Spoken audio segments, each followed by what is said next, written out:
Assalamualaikum warahmatullahi ta'ala wabarakatuh. Alhamdulillahilladzi jama'ana fi hadhihi syahri syarifah. Asyhadu an la ilaha illallah wahdahu la syarikalah wa asyhadu anna Muhammadan abduhu wa rasuluhu la nabiyya ba'dah. Mari kita melanjutkan lagi materi yang tertunda dalam kajian meneruskan kitab Kifayatul Akhyar. Dan sekarang harapan kita mampir dulu ke kitab Daqaiqul Akhbar dalam mengetahui akidah sam'iyah, sesuatu yang wajib kita yakini daripada yang disampaikan oleh Rasulullah Sallallahu Alaihi Wasallam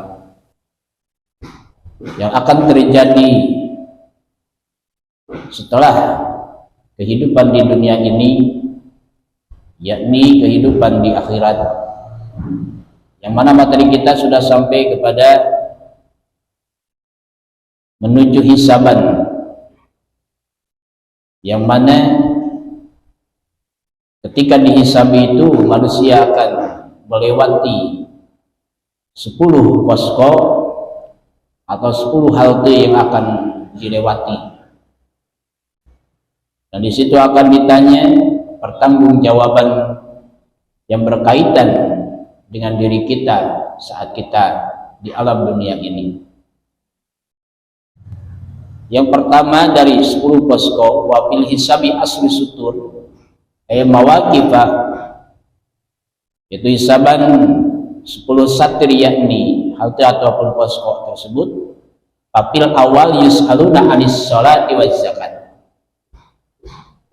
Yang pertama akan ditanya tentang sholat dan zakat. Yang kedua, wapisani yus'aluna anil mutabatil hawa, yaitu akan ditanya tentang mengikuti hawa nafsunya. Yang ketiga, wafis salisi an hukukil walidain, yaitu akan ditanya tentang hak-hak terhadap kedua orang tua. Wafir rabi'i an hukukil auladi wal iyali, akan ditanya tentang hak-hak terhadap anak dan keluarga. Wabil khamisi an hukukil khodamati, yang kelima akan ditanya tentang hak terhadap khodam, terhadap pelayan, asisten, pembantu. Dan wafis sanisi an hukukil jiran, akan ditanya tentang hak terhadap tetangga, wal aqribai, dan juga kerabat-kerabat. Wafis sabi'i, di posko yang ketujuh, an silatur rahim, akan ditanya tentang masalah silaturahim. Wafis samili, di posko yang ke-8, akan ditanya anil bugdi wal adawat, tentang membenci dan tentang permusuhan. Wapitasi'i anil amri bil ma'rufi wa nahyi anil munkar. Di posko yang ke-9 akan ditanya tentang amar ma'ruf dan nahi munkarnya. Wafil asyiri, di posko yang ke-10 akan ditanya anil gibati wan namimati wal buhtani, akan ditanya tentang gibah, tentang namimah, mengadu domba, wal buhtani, dan tentang kebohongan. Nah, dari 10 ini mari kita rinci satu persatu. Yang pertama yaitu adalah ditanya tentang yang berkaitan dengan sholat dan zakat, yang mana sebagian sudah disampaikan, yaitu tentang melaksanakan sholatnya, apakah sering sholat ada, sholat pada waktunya, atau sholat qada, atau sholat di luar waktunya, yaitu adalah dikodok sholatnya. Makanya sholat itu ada sholat ada sholat kodok, ada sholat iadah, gitu. Itu dalam sholat. Kalau sholat ada, sholat pada waktunya, waktu duhur, yaitu di lingkaran waktu duhur. Kalau sekarang yaitu yang sudah kita ketahui dari mulai waktu duhur ketika tergelincirnya matahari sampai menjelang waktu asar. Nah, sholat di lingkaran itu baik di awal waktu, pertengahan waktu, akhir waktu, tetap akan diminta pertanggungjawabannya. Kenapa kamu melakukan sholatnya di awal waktu? Kenapa kamu melakukan sholatnya di waktu fadilah? Kenapa kamu melakukan sholatnya di waktu karohah, di waktu yang dimakruhkan? Dan kenapa engkau melaksanakan sholatnya di akhir waktu? Akan ditanya pertanggungjawabannya. Ya bisa menjawab, lolos ke posko berikutnya. Dan di dalam sholat pun apakah melakukan syarat rukunnya? Apakah menjaga sesuatu yang membatalkan sholatnya? Ketika jadi imam, apakah jadi imamnya bijak terhadap makmum? Karena kadang-kadang memilih imam itu tidak mudah. Tidak mudah. Bahkan dalam kebijakan memilih imam kadang-kadang terlalu bijak. Betul ya? Kadang-kadang terlalu bijak, terlalu takut. Padahal yang dibawa itu jamaah. Itu. Jadi kalau menggelayang sedikit, khawatirnya masuk jurang gitu. Itu karena kebijakan imam terhadap makmum itu, makanya yang menjadi imam abdolnya adalah orang lingkungan sendiri. Dilatih saja semampunya, yang terbaik di lingkungannya, gitu. Bukan yang terbaik di seluruh Kondang Jayanya, bukan. Yang terbaik di lingkungannya, kan? Kenapa? Karena nanti imam akan mengetahui kondisi makmum, akan mengetahui karakter makmum. Sedangkan orang luar lingkungan kadang jarang mengetahui karakter makmum, jarang mengetahui keinginan makmum, gitu. Makanya di dalam ilmu fikih lebih afdal dari lingkungan sendiri. Itu yang menjadi imam di masjid. Kalau misalnya jadi lingkungan sendiri, imam akan mengetahui kondisi makmum. Biasanya di lingkungan kami itu kebanyakan orang memaksakan diri untuk ikut sholat berjamaah, tetapi dia mengejar waktu untuk berangkat kerja. Maka imam akan mengambil kebijakannya seperti apa. Nah itu diantaranya. Dan kebiasaan di lingkungan kami itu, ya alhamdulillah semuanya tidak terlalu peduli dalam hal itu karena sudah bisa membagi waktu untuk berangkat kerja misalnya. Maka imam di situ akan tetap mengambil kebijakan-kebijakan. Bahkan terjadi ketika bermakmum sholat, tidak sedikit orang ketika berjamaah makmum menyertai imam, gitu ya, dalam gerakan. Contoh yang paling banyak itu ketika mau sujud, ketika mau sujud, dari berdiri ketika mau sujud. Imam belum sampai keningnya kepada tempat sujud, makmum sudah nyusul. Imam baru pertengahan, makmum sudah bergerak mau melaksanakan sujud. Itu status, sebagian ulama mengatakan statusnya status menyertai imam. Menyertai imam di situ hukumnya makruh. Mendahului imam atau tertinggal imam dalam dua rukun pakliyin, maka bisa membatalkan sholat. Nah itu dalam Safinatul Najah. Nah di situ kalau imamnya bijak, karena nanti makmum akan menyusul dan kadang-kadang karakter di lingkungannya makmum sudah mau menyempurnakan gerakan sholat beserta imam dan sudah mau berkehendak makmum ingin menyempurnakan dalam bacaan sholat, tidak mau tergesa-gesa, maka imam pun akan melaksanakan kebijakan apa yang diinginkan oleh makmum. Seperti bacaannya tidak terlalu cepat dan tidak terlalu lambat. Ketika misalnya sujud karena makmum akan nyusul, supaya tidak nantinya kejar-kejaran sama imam, sehingga terjadi tertinggal sama imam dalam dua rukun misalnya. Gitu. Kalau misalnya kan begitu karena ingin menyempurnakan dalam berjamaah, menunggu imam keningnya nempel di tempat sujud, kemudian makmum menyusul. Nah, berarti itu kan sesuai dengan aturan berjamaah. Nyusul, begitu makmum nyampe keningnya ke tempat sujud, imam bangun misalnya karena baca tasbihnya terlalu cepat, subhana rabbiyal a'la wa bihamdihi, subhana rabbiyal a'la wa bihamdihi, subhana rabbiyal a'la wa bihamdihi. Diwakaf tapi bernapas, kadang-kadang sering terjadi. Betul.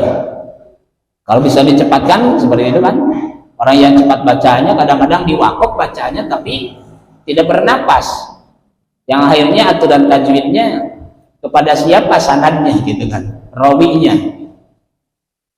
Maka kadang-kadang baca subhana rabbiyal a'la wa bihamdihi, subhana rabbiyal a'la wa bihamdihi, subhana rabbiyal a'la wa bihamdihi, tapi satu nafas. Ya kalau satu nafas diwasol, subhana rabbiyal a'la wa bihamdihi, subhana rabbiyal a'la wa bihamdihi, subhana rabbiyal a'la wa bihamdihi. Nah itu. Jadi ada wasol, ada wakaf. Dalam aturan tajwidnya juga kadang acak-acakan. Nah itu. Jangankan makhorijul hurufnya gitu. Itu. Walaupun itu hukumnya sunat. Walaupun hukumnya sunat. Memang tidak membatalkan sholat, akan tetapi yaitu membiasakan, yaitu kita merapikan dalam sesuatu yang sunat supaya lebih perhatian kepada sesuatu yang wajib.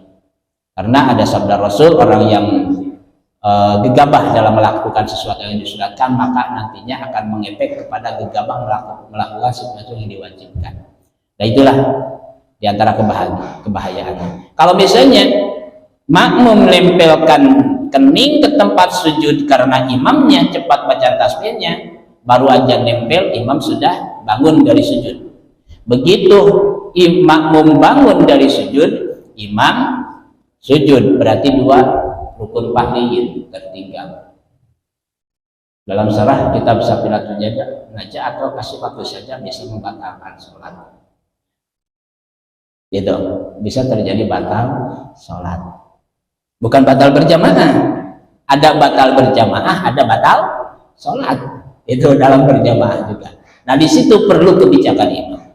Maka akan ditanya, yang jadi imam akan ditanya pertanggungjawaban imamnya yang berkaitan dengan sholat di posko pertama. Yang jadi makmum akan ditanya tentang yaitu bermakmumnya, apakah suka mendahului imam, apakah suka tertinggal oleh imam karena mengambil kebijakan sendiri, ingin menyempurnakan sholatnya sendirian tapi bermakmum hingga yaitu berselisih dengan imam. Apalagi kalau imamnya misalnya berbeda pemahaman, sehingga ketika bermakmum ada rasa kebencian terhadap imam, maka mengakibatkan itu gagal pahala berjamaahnya. Gitu. Nah itulah diantaranya. Maka hal-hal seperti itu, dan juga apakah sholatnya itu sendiri, kenapa sholatnya sendiri, akan dikoreksi nanti di posko. Di posko pertama ketika dihisab dalam urusan sholat, dalam urusan zakatnya, dan juga itu di sholat ada. Yang kedua, sholat itu sholat qadha. Sholat qadha itu melakukan sholat di luar waktu sholat yang ditentukan. Contoh, melakukan sholat duhur di waktu asar karena ketiduran misalnya. Kenapa kamu sholatnya di qadha? Karena saya ketiduran di poskonya. Oh, kalau ketiduran lulus, kalau tidur tidak lulus. Ya. Kalau ketiduran karena tidak sengaja, Pak. Betul ya? Tuh. Saya kira tidak akan kebablasan tidur misalnya jam 1 padahal belum sholat duhur. Ingat-ingat jam 4, waduh belum sholat duhur. Langsung melaksanakan sholat duhur dengan niat qadha karena bukan pada waktunya. Usolli fardhu dhuhri arba'a raka'atin mustaqbilal qiblati Ka'bah qadha lillahi ta'ala.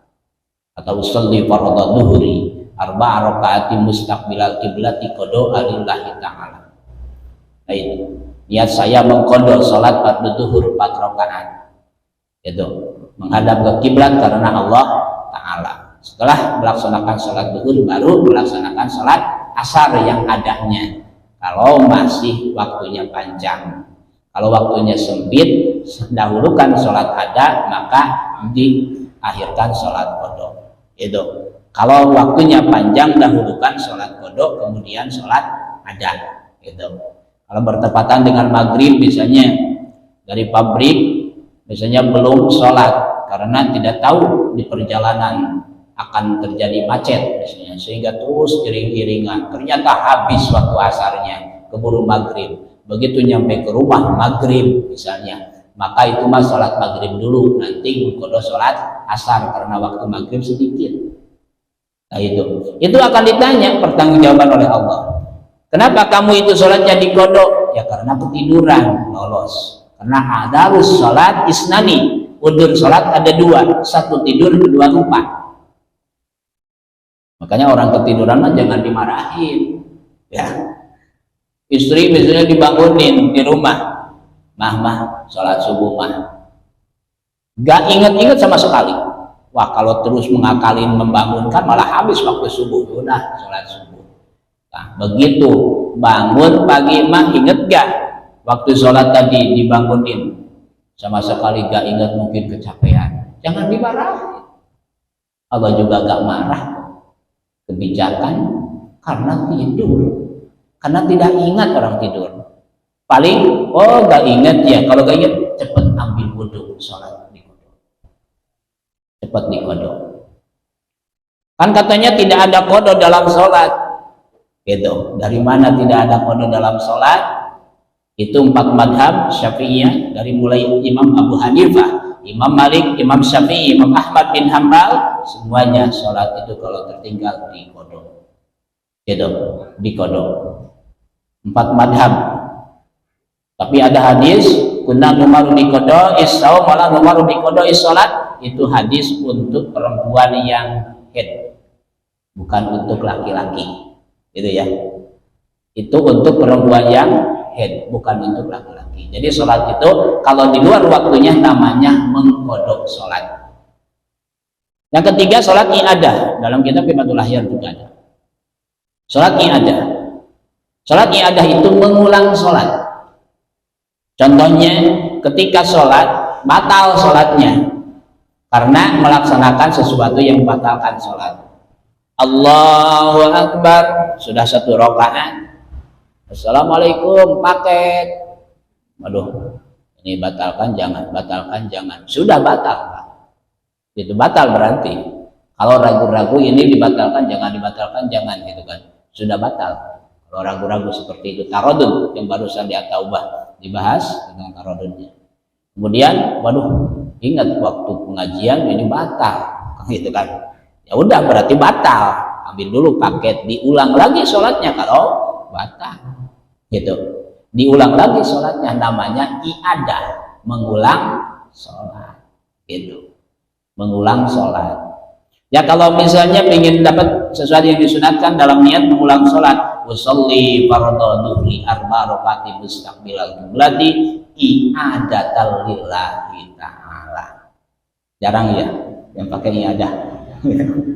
I'adatan lillahi ta'ala, bukan adaan, i'adatan lillahi ta'ala, mengulang. Niat saya mengulang sholat zuhur 4 rakaat menghadap ke kiblat karena Allah Ta'ala. Tapi saya mah nggak seperti itu, nggak apa-apa, tidak apa-apa, karena yang paling utama dalam niat adalah qasdul fi'li, ta'arud dan ta'yin. Kalau sholatnya sholat fardu, kecuali kalau sholat Jumat niat jadi imam itu termasuk wajib, gitu. Niat jadi imam bagi sholat berjamaah yang dinadarkan itu wajib, insya Allah. Itu ada 4, yaitu niat jadi imam yang hukumnya wajib. Insya Allah di malam Sabtu depan mungkin akan dibahas kalau panjang umur di Masjid At-Taubah, karena materinya sudah sampai ke situ. Nah itu tentang masalah sholat. Dalam masalah sholat banyak terhadap masalah sholat. Terhadap sholat anak, apakah kita suka menyuruh kepada anak untuk melaksanakan sholat ketika anak yaitu umur 7 tahun? Apakah kita pernah mencepret kaki anak ketika umur 10 tahun ketika meninggalkan sholat? Gitu. Jadi nyepretnya juga gaya mubariin, jangan pakai yang listrik nyepretnya, itu bahaya, gitu.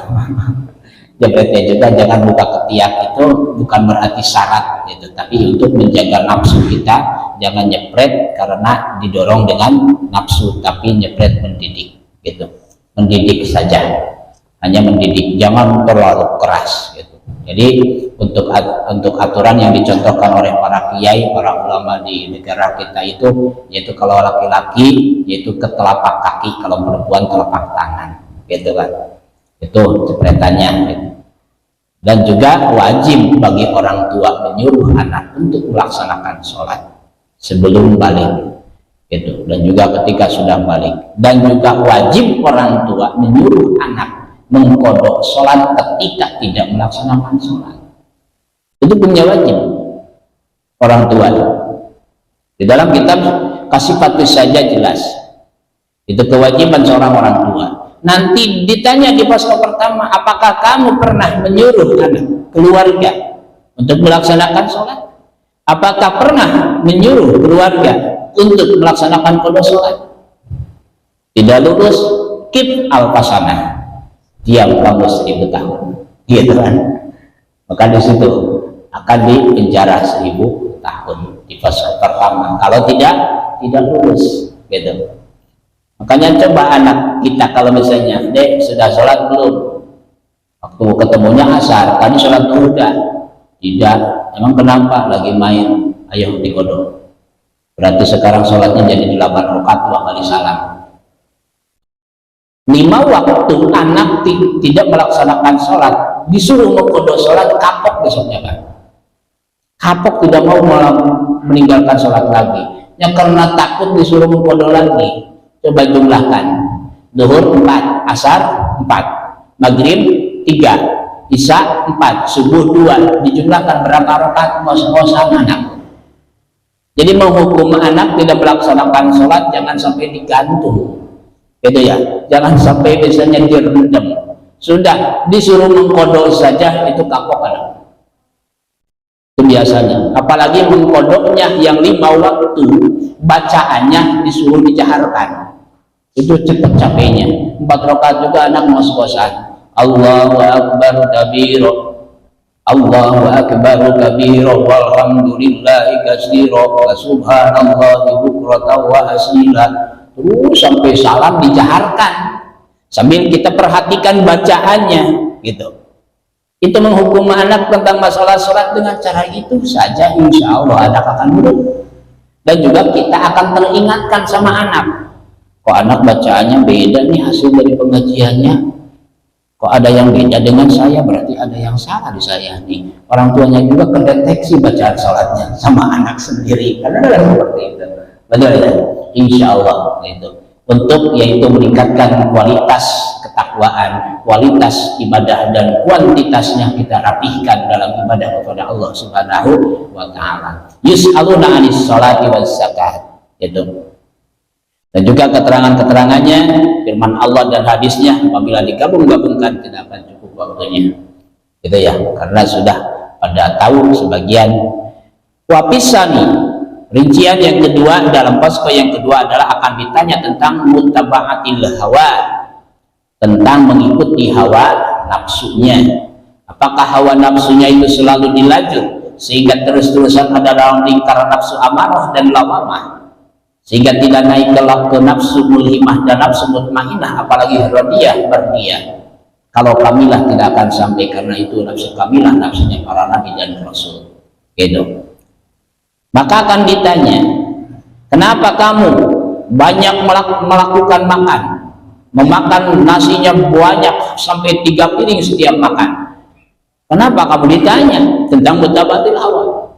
Ya, karena saya itu kalau misalnya cuma 1 piring, kalau pas sholat saya lemes, tidak kuat ibadah kepada Allah. Lolos, insya Allah.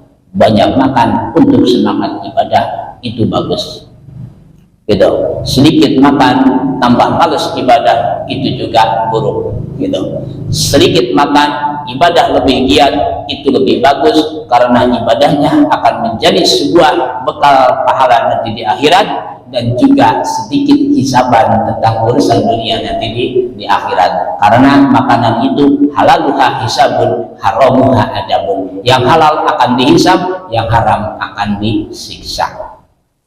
Semuanya akan dihisab, gitu. Akan dihisab semuanya. Yang halal pun akan dihisab. Berarti kalau jadi orang kaya lama ya dihisabnya, ya banyak hartanya.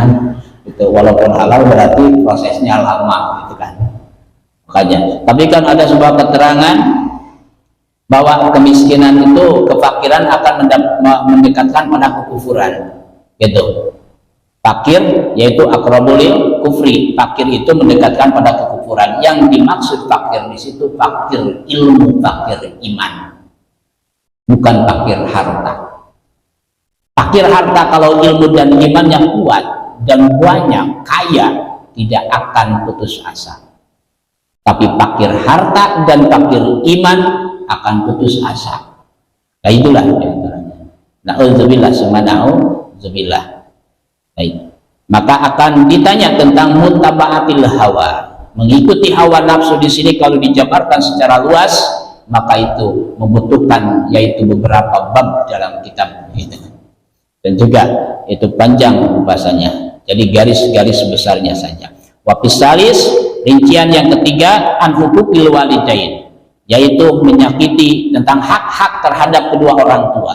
Apakah berbuat baik terhadap orang tua atau kita sering menyakiti orang tua? Maka itu akan ditanya. Kalau misalnya lulus dalam pertanyaan karena sering membahagiakan orang tua, yaitu membantu orang tua, maka akan lolos. Kalau sering menyakiti orang tua dan ketika wafatnya tidak keburu bertaubat, ini semuanya yang akan tidak lolos di posko itu apabila ketika wafatnya tidak sempat bertaubat. Kalau yang sempat bertaubat tetap saja. Karena apa? Karena orang yang bertaubat, orang yang beristighfar, maka itu kaman ladan balah, seperti orang yang tidak punya dosa, gitu. Makanya intinya obatnya adalah taubat. Seburuk apapun masa lalu, yaitu akan hangus dengan bertaubat kepada Allah Subhanahu wa ta'ala, walaupun harus merintis lagi dari awal. Tapi itu walaupun harus merintis lagi dari awal. Nah itulah diantaranya tentang hukukul walidain. Kepada orang tua itu jangankan berkata kasar, berkata wala taqul lahum uffin. Uffin juga dilarang, apalagi itin. Ya, itu. Jadi uffnya juga dilarang, gitu. Apalagi membentak, apalagi menyakiti, gitu. Karena doa orang tua itu tetap dikabul walaupun yaitu bagi orang yang ahli ibadah, gitu. Walaupun orang tuanya non muslim, tetap ada hak terhadap orang tuanya. Misalnya anaknya masuk Islam, orang tuanya belum masuk Islam, tetap jangan membenci tentang hak kepada orang tua, tetap hormat terhadap orang tuanya, gitu. Tapi tidak mengikuti ajarannya, itu saja. Kalau menghormati, menghargai terhadap kedua orang tuanya, tetap jalan, gitu, tetap jalan. Kemudian yang keempat, an hukukul aulad wal iyal. Ini seimbang.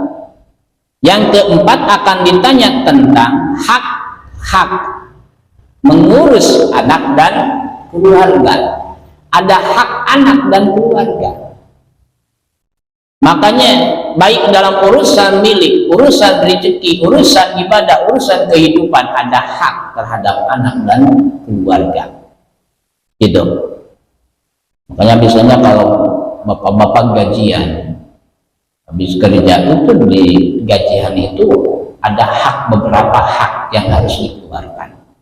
Hak keluarga, gitu kan? Hak anak, hak tetangga, hak orang lain, hak anak yatim, itu dibagi-bagi, gitu. Makanya untuk latihan pertama seperti ini aja.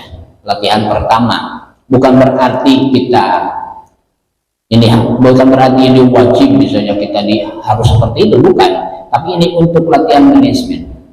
Misalnya kita gajian dapat 1 juta. Di rumah misalnya ada orang berapa orang? Misalnya ada 4 orang, bagi 4. Sisa mengeluarkan impaknya. Berarti kan dari 1 juta misalnya keluarkan impaknya, cangkangnya itu kan bungkusnya keluarkan dulu. Yaitu hanya Rp25.000 dari 1 juta. jangan dimakan sama wadahnya. Kalau minum kopi jangan dimasukkan sama gelasnya, majdubukan gitu kan. Betul ya, nanti perut rusak gitu. Jadi kalau misalnya dapat rezeki, keluarkan dulu infaknya supaya perut kita tetap sehat, supaya akal kita tetap sehat, badan kita tetap sehat, terutama hati kita tetap sehat. Khawatirnya itu yang infaknya kalau tidak dikeluarkan menggerogoti hati. Kalau hati sudah rusak akan merusak terhadap semua organ tubuh. Gitu, stroke kali itu nanti itu. Nah itu bahaya. Nah setelah infaknya dikeluarkan bagi 4-nya 1 juta, berarti berapa? 250.000 per orang, gitu. Berarti kita mau ngambil aja 250.000, kasihkan pada keluarga, gitu. Silakan lah atur, gitu. Berarti kan adiknya 250, kakaknya 250, istri 250, kita 250. Nah itu. Nah ini untuk latihan saja, latihan manajemen kita, melatih manajemen di situ. Jadi supaya apa? Supaya kita akan lebih hati-hati, gitu, lebih hati-hati, dan kita akan punya kejaran, punya target kejaran, punya manajemen sendiri dalam mengatur, gitu, dalam mengatur di situ. Dan juga bagaimana kalau dibagi 5 untuk cicilan, ya silahkan, gitu, karena hanya di keluarga yang mengatur. Intinya jangan diaku bahwa itu hasil kita itu milik kita semua, itu intinya. Jadi mengaturnya itu mau dibagi 4, mau dibagi 5, mau dibagi berapa, silahkan, gitu. Supaya apa? Supaya nanti kebutuhan kita tertutupi, nanti sisanya kita bisa dipakai untuk memenuhi keinginan yang tidak dilarang oleh Allah, gitu ya. Kita kali-kali yuk, ada sisanya nih, mah ada sisanya, kita refreshing yuk, gitu, misalnya ke Ciater ngerendam gitu. Ngerendaman di sini juga air panas bisa kok, misalnya kata istri, ya silakan kalau mau mah, gitu, misalnya masak airnya gitu. Itu satu bak. Nah itulah diantaranya. Tambah warirangnya sedikit gitu, biar kayak di Ciater gitu. Biar airnya agak bau-bau sedikit gitu. Nah, itulah misalnya hal seperti itu. Jadi akan ditanya tentang hak terhadap anak, apakah kita sering adil terhadap anak atau tidak adil? Karena tidak sedikit orang yang kurang wawasannya dan ilmunya, apalagi jauh daripada ulama dan fuqaha. Kadang-kadang keegoisan terjadi ketika anak minta jajan 20.000 sama bapaknya, habis dimarahin. Padahal bapaknya pagi-pagi sudah habis berapa? Kopi 1 gelas. Kalau di warung nih, rata-rata kalau di warung kopi 1 gelas berapa?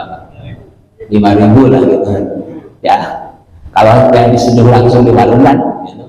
Kalau misalnya beli saset makan murah ya, tapi kalau yang siap saji gitu kan minimal 3.000 gitu. Berapa 1 bungkus? Misalnya rokok udah garam filter sekarang ini harga 22.000 misalnya kan gitu. Udah berapa? Itu pagi. Anak duhur minta jajan 20.000 habis, itu dimarahin depan orang lain lagi. Makanya pantas kalau anak tidak nurut, karena sering sakit hati sama orang tua. Itu ya 2.000 aja gitu misalnya, itu sampai nangis gitu. Tapi kalau dikasih nanti kebiasaan ya, tapi kita yang atur. Tapi jangan sampai dimarahin seperti itu, kita alihkan. Karena apa? Karena itu menyakiti perasaannya, akan berefek ke kita juga. Ketika kita nyuruh kebaikan akan berefek. Bahkan biasanya yang kita ingat, kalau orang tua pernah memarahin kita sampai kita nangis, ingat gak sampai sekarang, sampai tua? Itu pasti ingat. Makanya harus lebih hati-hati. Tegas tapi jangan keras. Untuk anak laki-laki, untuk anak perempuan, gitu, memang itu jangan terlalu tegas apalagi keras, kecuali kalau sudah dewasa. Kalau anak-anak perempuan, kalau dikerasin itu kalau sudah gede tidak akan kabur, tapi jam sekarang mah sama aja bisa kabur. Kadang-kadang seperti itu. Makanya harus lebih hati-hati kebijakan hak-hak terhadap yaitu anak dan juga keluarga dalam urusan nafkah, dalam urusan ibadah terutama, karena semuanya harus menjadi ibadah walaupun bentuknya adalah urusan dunia, tapi kalau dilihatkan ibadah akan menjadi sebuah ibadah yang penting tidak di luar yang dilarang, tidak ada dalam lingkaran yang dilarang oleh Allah Subhanahu wa Ta'ala. Seperti tadi ada ibu-ibu bertanya tadi sore ketika ngaji, bagaimana kan itu kalau misalnya dari mulai fajar sampai isyraq kita tidak kemana-mana, itu pahalanya seperti pahala haji dan umroh. Iya, tapi bagaimana bagi ibu-ibu, kan tidak bisa duduk seperti itu. Nah, makanya sebuah hadis itu jangan ditelan mentah-mentah, apalagi secara tekstual langsung dipraktekkan, maka tafsirkan kepada ahlinya, tafsirkan pecah dan juga jelaskan kepada ahlinya. Maka maksud duduk di situ, maksud tidak kemana-mana di situ, intinya adalah hati kita tidak kemana-mana, semua aktivitas jadikan nilai ibadah. Bikin kopi untuk suami, niatnya ibadah. Nyuci, niatnya ibadah. Menanam nasi, masak, itu dari mulai habis sholat subuh dan juga sebelum subuh misalnya setarnya, semuanya diniatkan untuk ibadah kepada Allah. Nah itu pahalanya lebih banyak. Itu peluang-peluangnya. Makanya kita juga sebagai suami harus sering mengingatkan terhadap keluarga, terhadap istri. Mah, kalau nyuci jangan lupa niatnya. Kalau masak jangan lupa niatnya. Makanya biasanya kalau istri setelah masak terus kita tidak makan, marah-marah, itu lupa niat. Itu lupa niat. Kalau ingat niat tidak akan marah-marah. Kalau lupa niat, istri masak di rumah udah komplit, gitu kan, sebut jengkol ada, pete ada, sambelnya dienak-enak, sayurnya dan lain sebagainya. Tiba-tiba pas suami pulang, makan dulu, waduh tadi habis makan di luar. Pasti istri kecewa, sakit gitu. Udah capek-capek gak dimakan, betul. Itu kalau istri yang lupa niat. Niat apa? Niat ibadah. Tapi kalau niatnya ibadah, saya tetap akan masak seenak mungkin, semaksimal mungkin, dimakan nggak dimakan silahkan, karena saya ini mengabdi kepada Allah lewat menyediakan keluarga dan suami. Pas pulang, makan dulu, aduh udah tadi, wah berarti buat nanti aja ya, gitu. Tidak akan kecewa karena yang ditujunya kepada Allah. Nah itu diantaranya. Jadi kalau istri kita kecewa, siapa yang salah?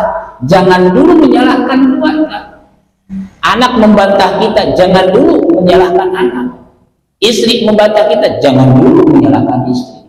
Kenapa? Karena bisa jadi kita sering membantah pada orang tua, sehingga yaitu ada karma yang diberikan oleh Allah. Anak kita membantah kepada kita. Makanya ketika anak kita sulit diurus, satu, kita harus benar-benar introspeksi diri sebelum kita meluapkan emosional. Jangan-jangan kita dulu waktu kecil, tapi kita belum dikasih ingatan oleh Allah. Dan apabila bahkan mungkin Allah memberikan lupa terhadap kita, yang akhirnya apa yang terjadi dalam hati kita? Allahumma gfirli dhunubi wali walidayya warhamhuma kama rabbayani shaghira. Nah itulah diantara gitu. Dan ya hal-hal seperti itu, istri saya mah kadang-kadang sering memarahin, sering susah diatur misalnya.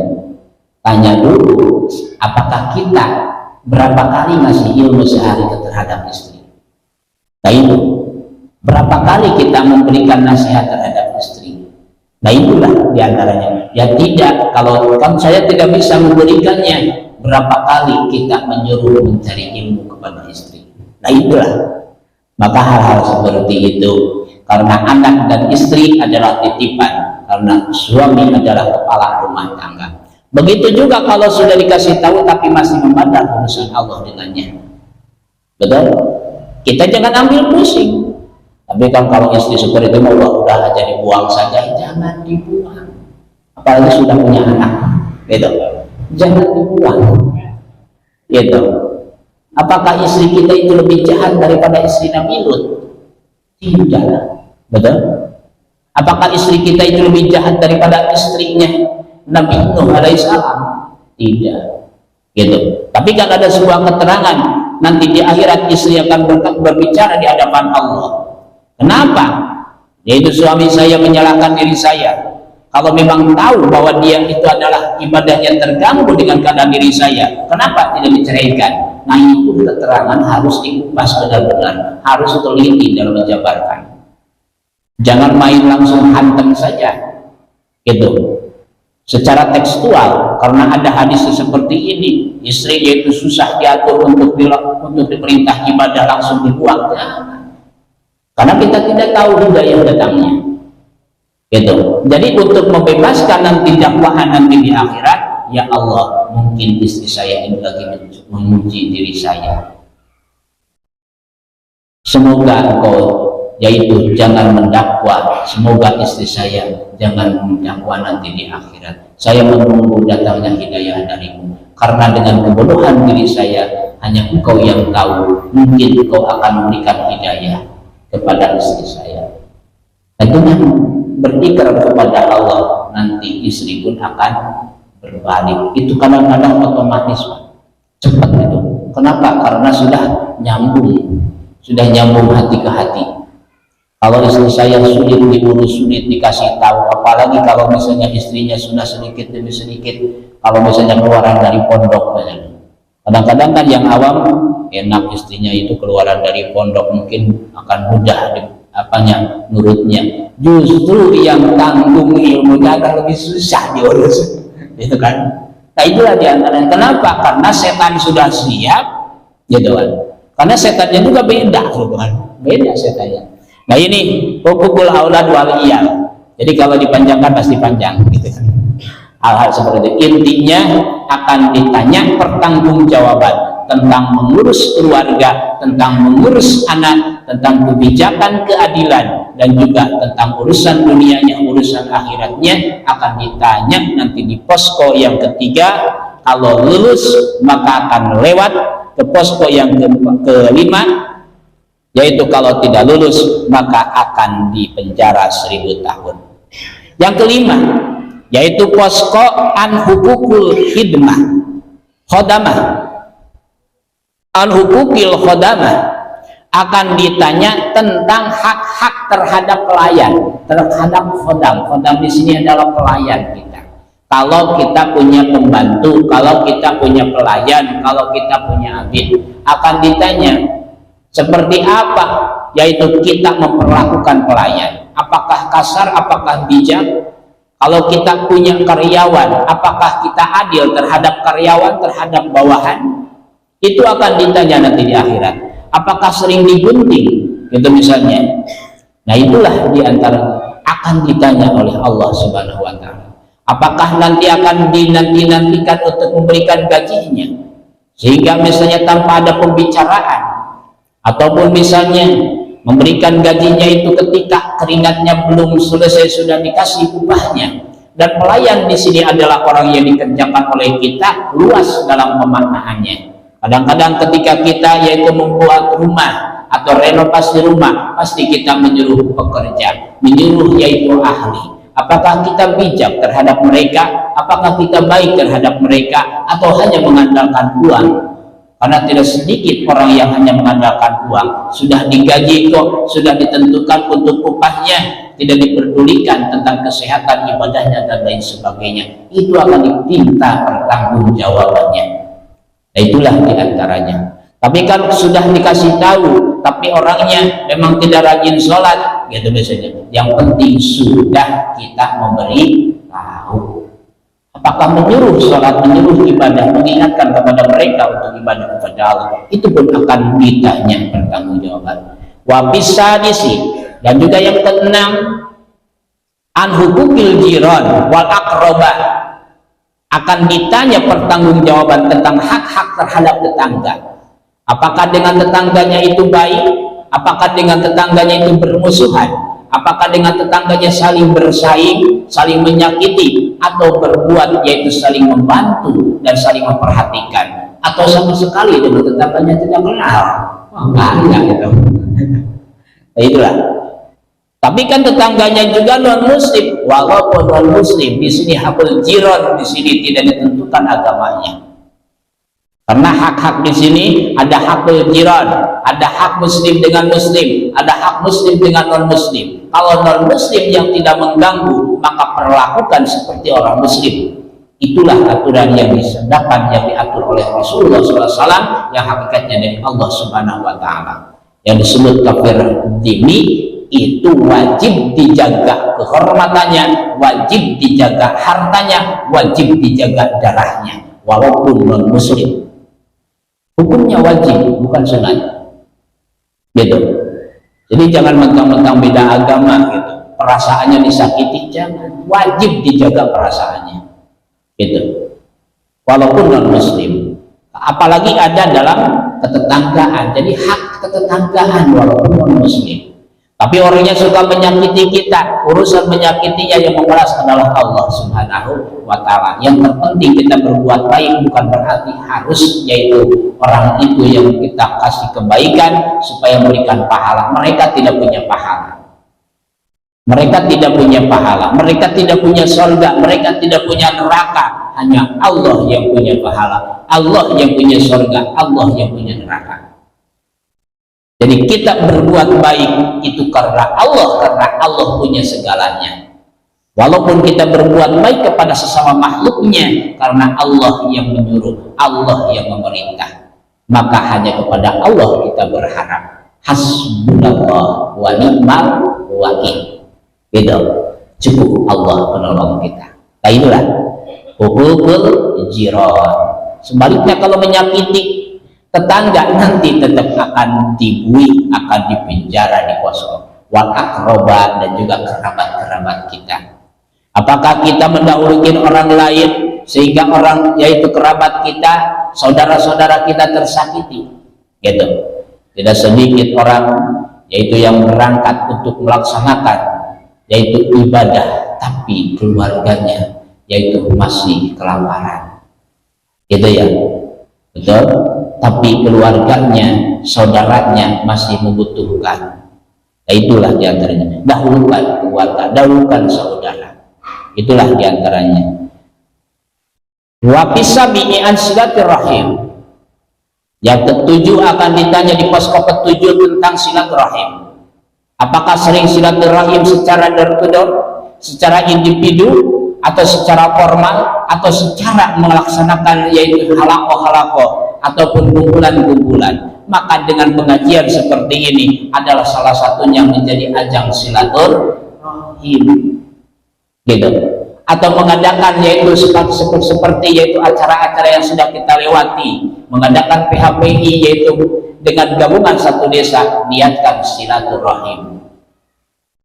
Karena secara langsung kita yaitu satu persatu silaturahim tentang kepada keluarga kita, saudara kita, baik saudara senasab atau saudara seagama, kita jarang laksanakan karena sempit waktunya. Maka mengadakan sebuah acara niatnya silaturahim.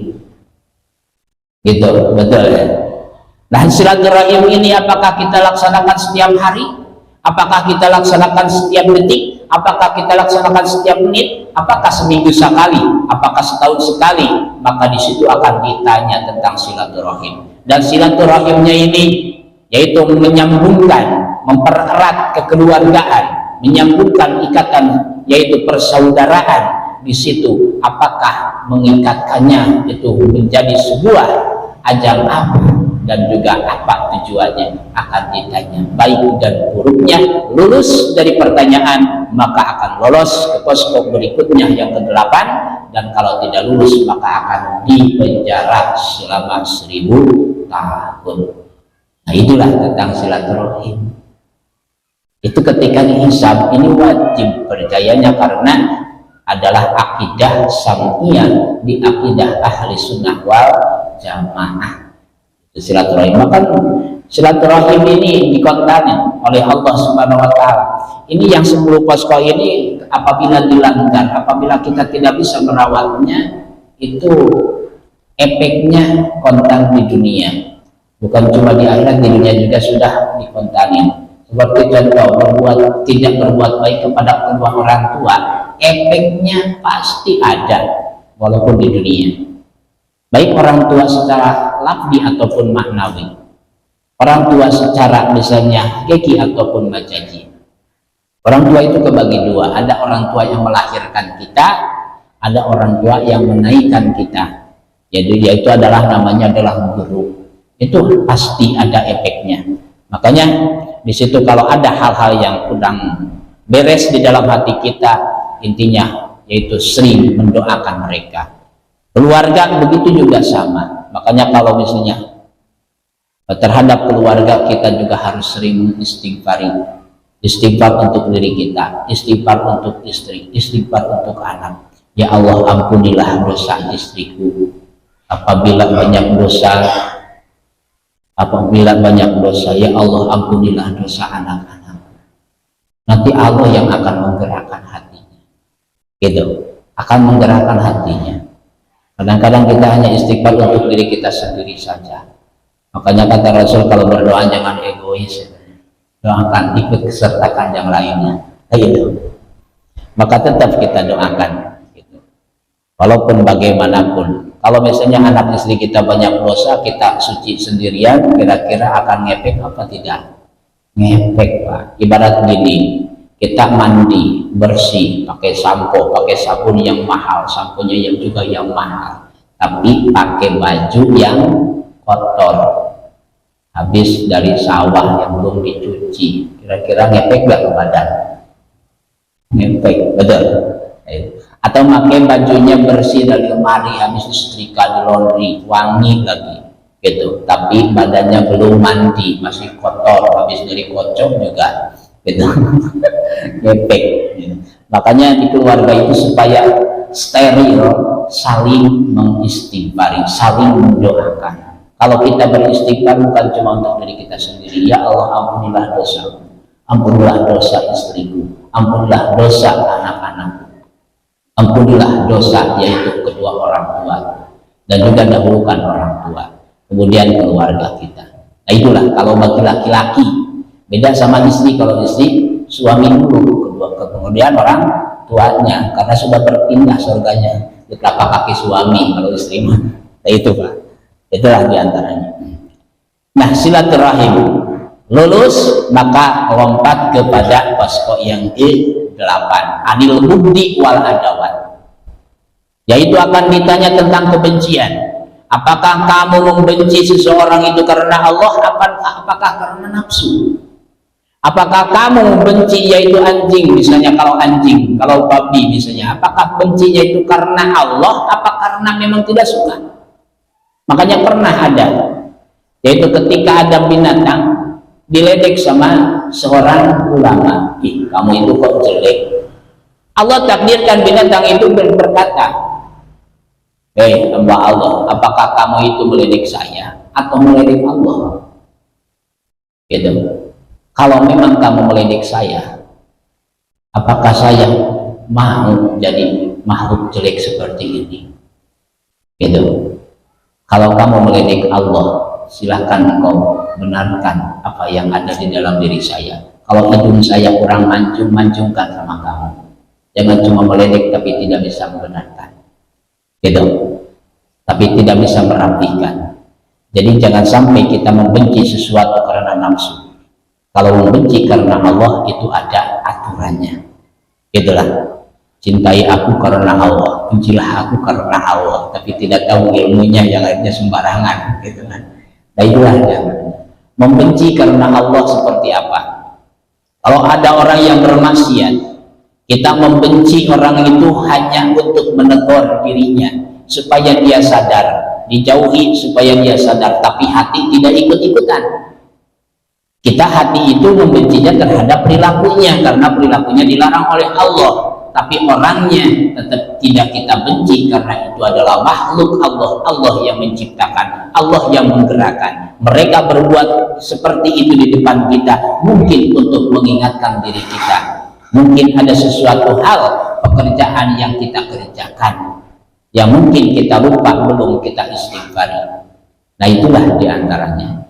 membencinya terhadap makhluk Allah, dan juga membencinya apakah yaitu lebih dari 3 hari atau masih ada dalam ruang lingkup 3 hari. Kalau misalnya orang membenci seseorang, membenci makhluk Allah lebih dari 3 hari, apalagi kalau sampai wafat, maka di dalam hadis Rasul itu nanti di akhirat dakhalan, akan masuknya ke nerakanya Allah Subhanahu wa Ta'ala. Kalau membenci lebih dari 3 hari gitu. Wal adawat, dan juga permusuhan juga sama. Itu harus benar-benar dibersihkan di dalam hati kita, karena itu tidak ada gunanya bagi diri kita, justru bakal ada efek dari diri kita. Apapun yang terjadi dari diri manusia, dari diri makhluk Allah, bukan cuma manusia, bangsa jin sekalipun, bangsa hewan, binatang, tumbuh-tumbuhan, jamadat dan lain sebagainya, itu semua makhluk Allah. Jangan sembarangan membenci. Kalau sembarangan membenci, nanti khawatir tidak lulus ketika diinterogasi di posko yang ke-8.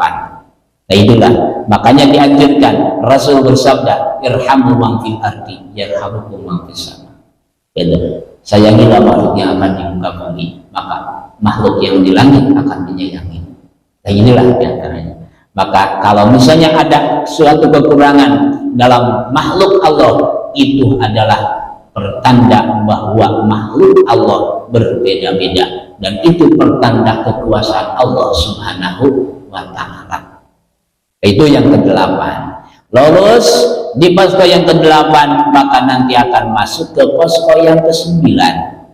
Apa posko yang ke-9 interogasinya? Anil amri bil ma'rufi wan nahyi anil munkar. Akan ditanya tentang amar ma'ruf nahyil munkar.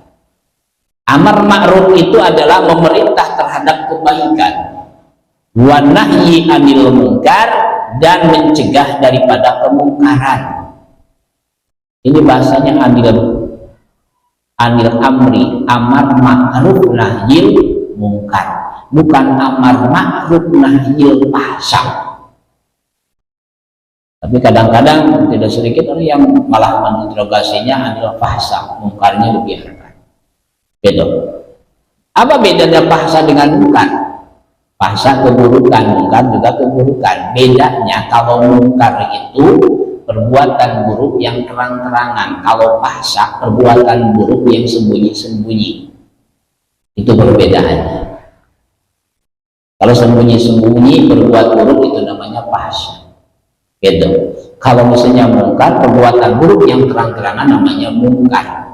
Nah, akan ditanya, apakah kamu waktu di dunia pernah menegakkan amar ma'ruf, memerintah kebaikan, dan juga melarang kemungkaran?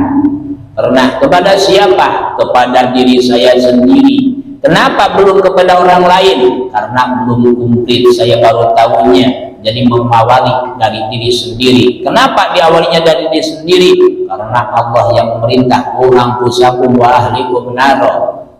Jagalah dirimu dan keluargamu dari api neraka. Maka saya mengawali dari diri sendiri, kemudian ke keluarga dan kepada orang lain. Gitu.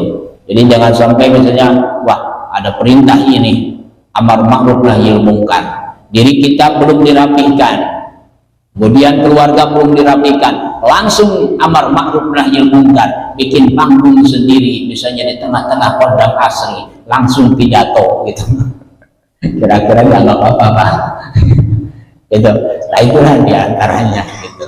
Apalagi zaman sekarang amar ma'ruf nahyil munkar itu ada pos-posnya, ada tugas-tugasnya. Bahkan walaupun misalnya dalam sebuah hadis Rasul gitu, ketika kita melihat sebuah kemungkaran, falyughayyir biyadi, jangan langsung dibasmi, jangan. Babilisani, babiqalbi, kan situnya. Apabila tidak mampu dengan tangan, dengan lisan, tidak mampu dengan lisan, ingkar dengan hati, walaupun derajatnya ada iman, itu sudah ditertibkan khususnya di negara kita. Falyughayyir biyadi, itu urusan umarok. Makanya minimal di desa Kondang Jaya, di desa kita ini, kalau misalnya ada yang minta izin untuk membuka sebuah kemaksiatan, tidak boleh diizinkan. Sepakat masyarakat.